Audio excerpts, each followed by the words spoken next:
Hello friends, my name is Bilal Khan and today I'm going to be talking about that how you can create a snapshot of the EBS volume that you have already created.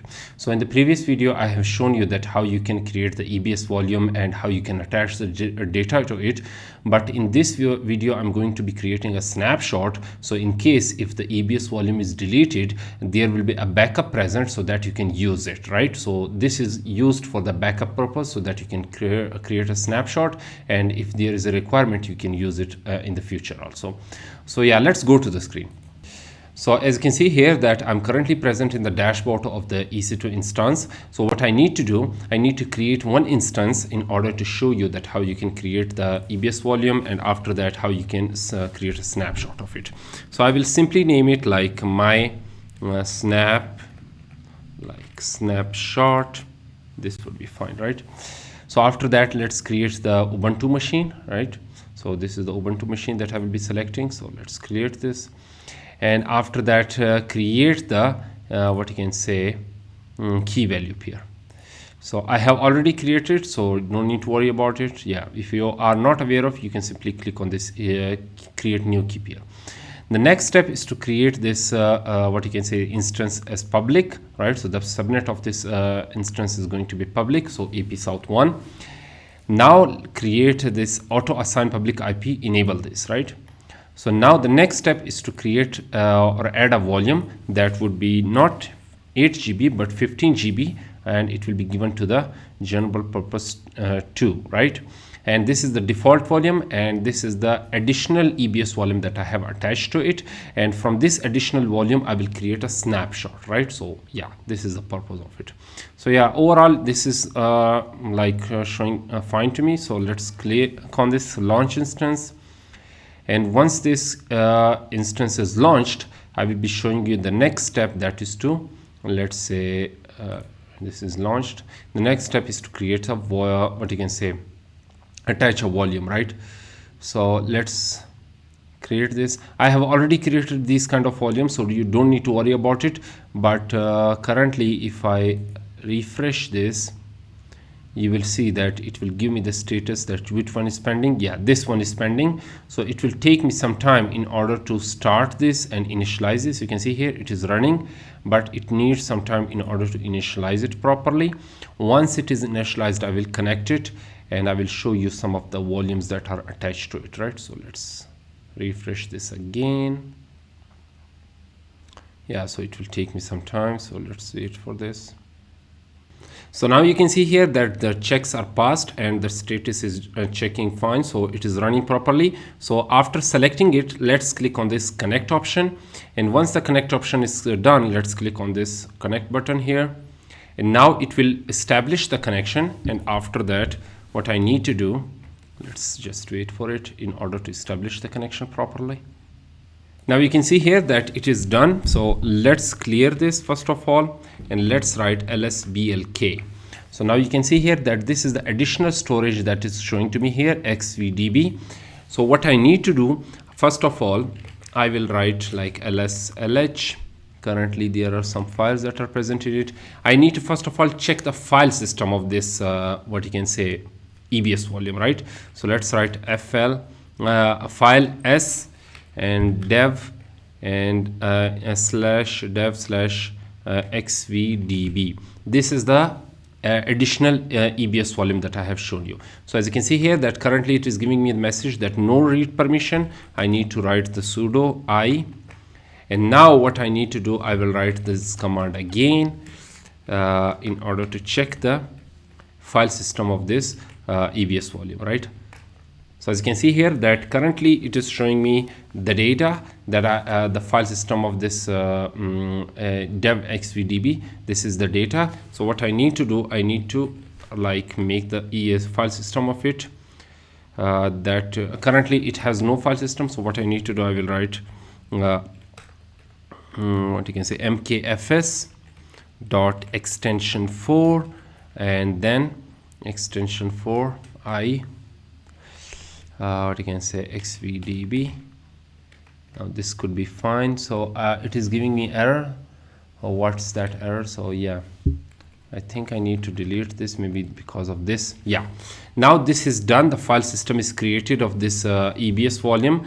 Now the next step, if I write the file system command again, file-s, you will see that this is the file system that is showing me here. This is the data of it. Yeah, now it is properly created. Now the next step that I need to do is to create a directory. So what I will do, I will write simply a make dir data, and that will be the directory that I will create. And after creating this directory, what I will do, I will go to this directory, right?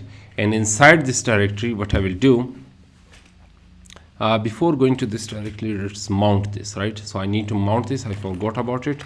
So mount dev xvdb. And now let's mount this data directory inside this EBS volume, right? So as it's done, so let's check the whether the data directory is mounted or not, right? So let's check this through like data, right?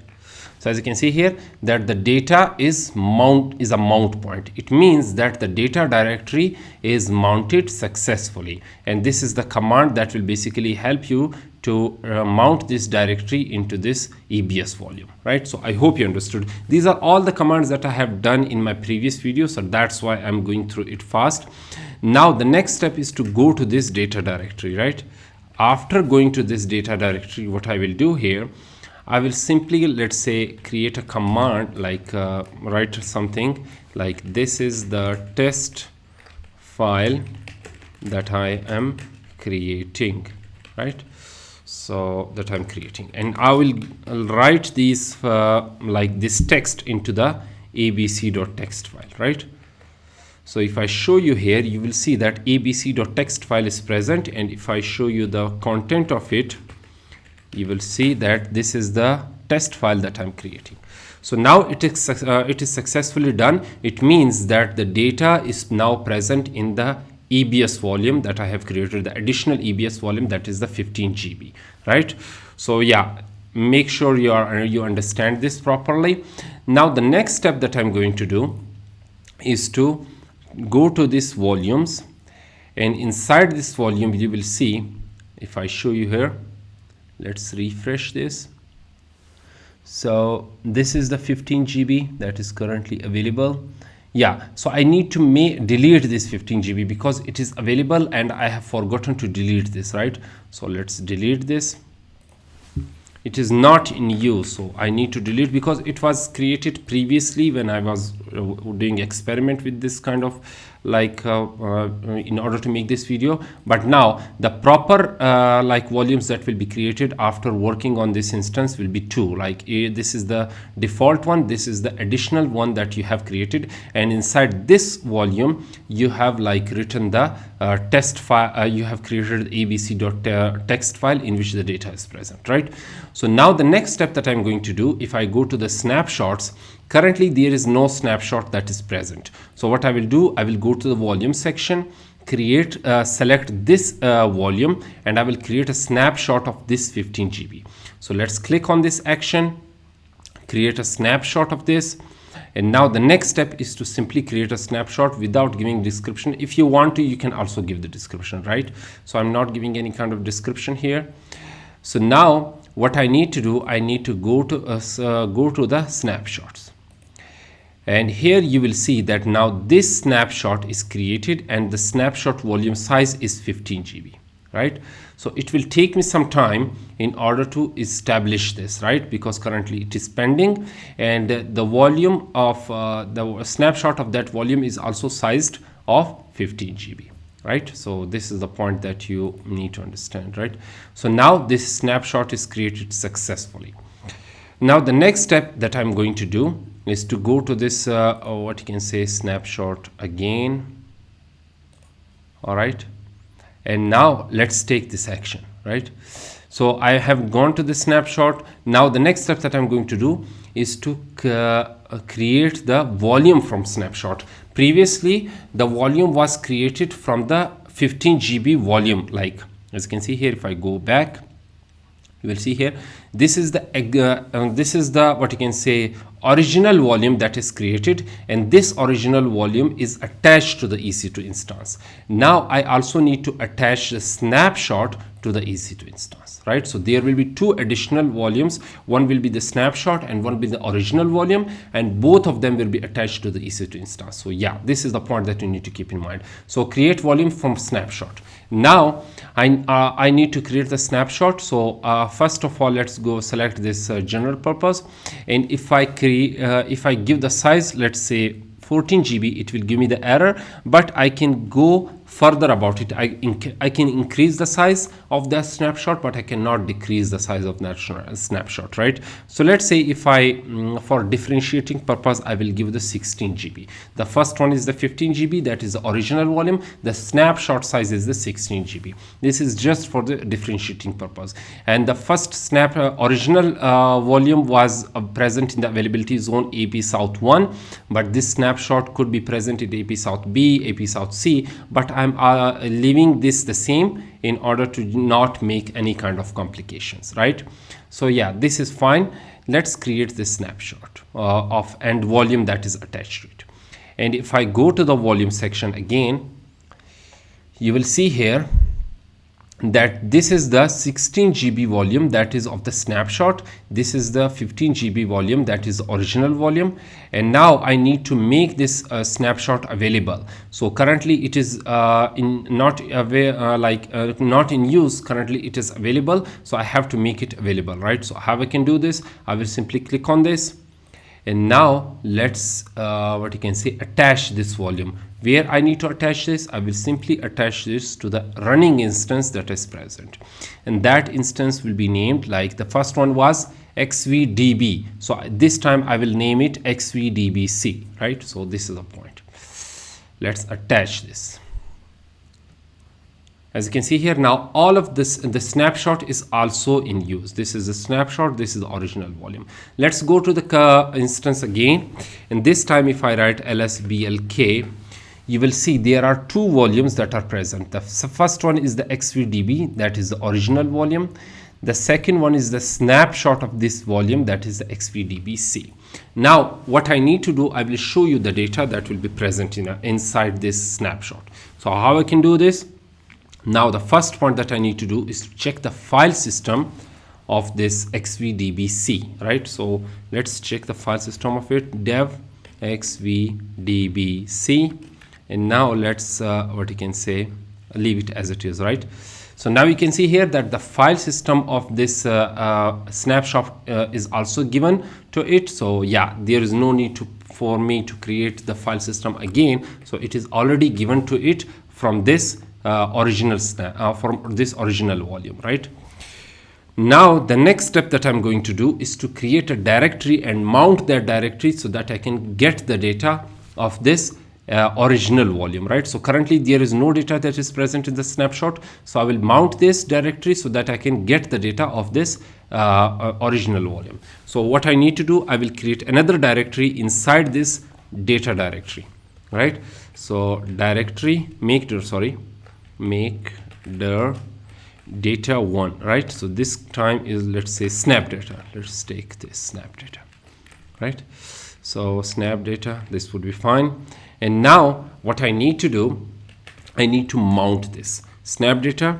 So let's say dev xvdbc, and this time it is going to be snap data, right? So let's create this. Now how I can check this? I will simply check this mount point, and let's say a snap data. Now you can see here the snap data is also mounted, so it is a mount point, right? Now the next step is to go to this snap data directory, right? Snap data directory.